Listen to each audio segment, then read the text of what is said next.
Try another attempt at high definition. The last one was so low definition it looked like broadcast TV gone bad.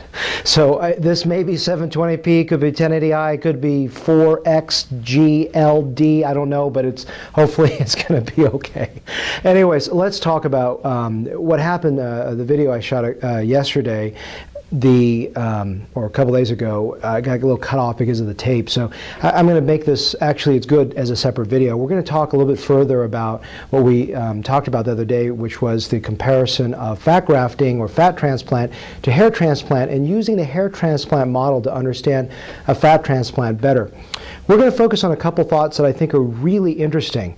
One is the fact that when you transplant someone with fat, over the time of about 9 months to a year and a half to 2 years, there can be something called a stem cell change. And I've lectured on this recently in St. Louis, where I had an African-American woman I did as a charity case who was involved in a motor vehicle accident, who had a very deep scar here that had undergone multiple scar revisions with really not much success.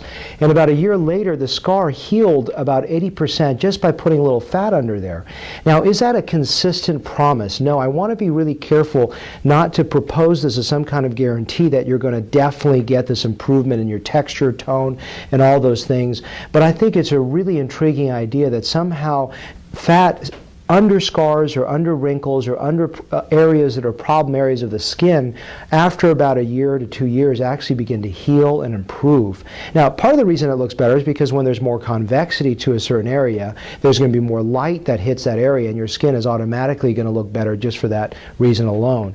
If I can cover bone and soften transition areas, that alone is going to make your skin look better. But the actual textural change to the skin I have seen on a consistent level, but I want to be careful with what I promise you. But I've seen that probably about a year or year and a half out after a procedure. In fact, there was an interesting story. I was talking to Stephanie, who was filming this a couple days ago, and I thought it was just really interesting. I had a Vietnamese lady that I spent about 2 years trying to manage brown spots on her skin with laser, KTP laser, with bleaching creams, and nothing really seemed to work.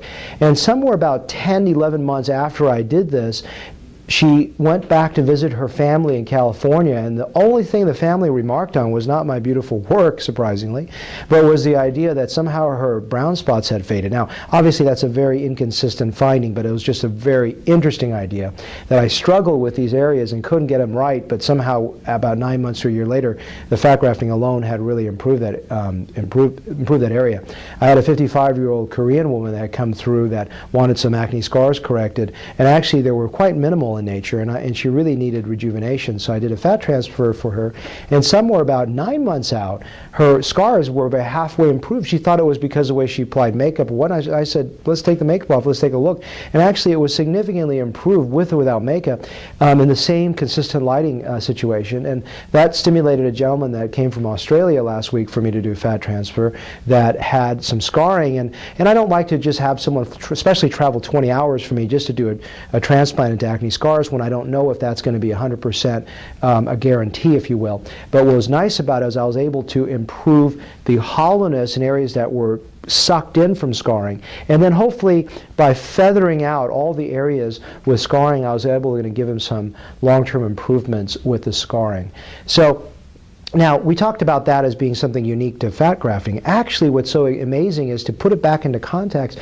This is very often the case with hair restoration, and this is something that I really only learned about in September when I was in Montreal at the International Society of Hair Restoration Surgery, or ISHRS for short. What was interesting is there's areas called scarring alopecia, or hair loss due to a scarring condition, and the fear is when you transplant into this area, the grafts won't have enough blood supply to grow. We're talking about hair grafts. But what's really interesting is that a lot of people that start with a few test spots, they go in and put a few test sites, and they come back 6 months to a year to take a look at it. Not only the grafts growing well, but the area surrounding it, that white, dense, fibrotic, sick-looking scar is healed. And so somehow the grafts have an impact on that area that to me is really, really interesting. So there's some kind of relationship of the donor graft to the recipient site that actually interacts really, really well and starts to create healing. Is it stem cell? I don't know exactly what it is. Some people believe that the fat cells have some kind of estrogen-rich component that lets skin heal. Some people believe that because the hair graft has a sebaceous gland or oil gland in there, which is a unit of re-epithelialization or regeneration of skin, that's why the healing is there. But whatever the reason is, we're not certain about it, but it's a really interesting idea that can occur. So again, taking a step back and being careful to offer this as a bald guarantee. I'm not doing that. I'm just offering you interesting ideas that I've observed clinically. To finish up this video, I also want to address one component that's unique to hair that I don't know exactly how to relate to fat, but it's just taking that idea of donor dominance, or the fact that the donor supply affecting the recipient sites. There's actually been the converse, which is true with hair transplants, which is the idea that the recipient site, or the area that you've transplanted into, affects what was transplanted there. So what is an example of that? Two examples come to mind.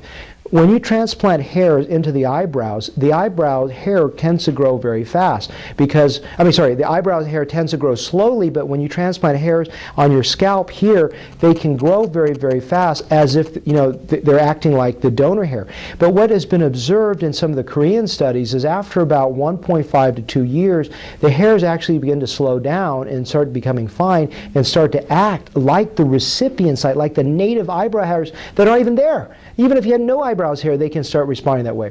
Again, that's not a guarantee, but an interesting observation. The other thing very interesting is something called body hair, occipital donor hair, that's moved into the recipient area.